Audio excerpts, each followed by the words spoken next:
Meanwhile, in Nevada, this is a truly bizarre story. Dana Milbank writing about this in today's Washington Post. Nevada state law says that, and I'm not sure if it's the law or it's the Constitution, but it is the law in Nevada, says that if an election is so screwed up that nobody can figure out who won, then the state legislature gets to decide who won that election. Whether it's a mayor, whether it's a county commissioner, whether it's a state representative, whether it's a United States senator, whether it's the governor, the state legislature, which is entirely controlled by Republicans right now, both chambers, gets to decide who actually won the election if there is confusion. And as a result of that, the right-wing militias, these Republican-aligned militias, are harassing election workers to the point that they're quitting in droves.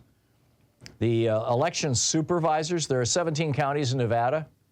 10 of those counties, their election supervisors have quit because they are getting death threats and they're being stalked and their families and children are being harassed by these right-wing thugs.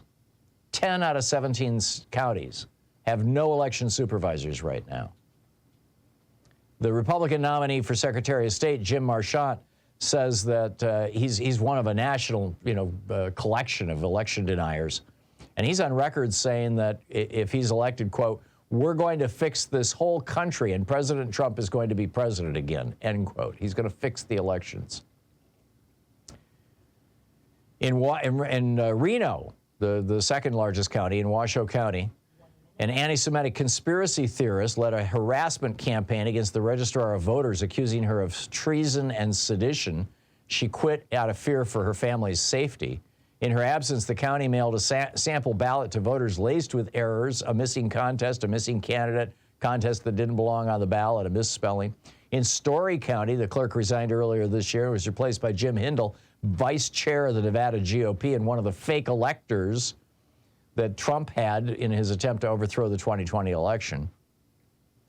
And the biggest concern is that these conspiracy-minded county commissioners, and virtually all of them are, might simply refuse to certify the results. And if they do, then the election gets thrown to the Nevada legislature, which is controlled by Republicans. And they can say, well, yeah, we may have had a Democratic senator, but we're not going to have any more. We might have had a Democratic member of the House, but that ain't going to happen again. We might have even had some Democrats running counties and cities, but that's not going to happen.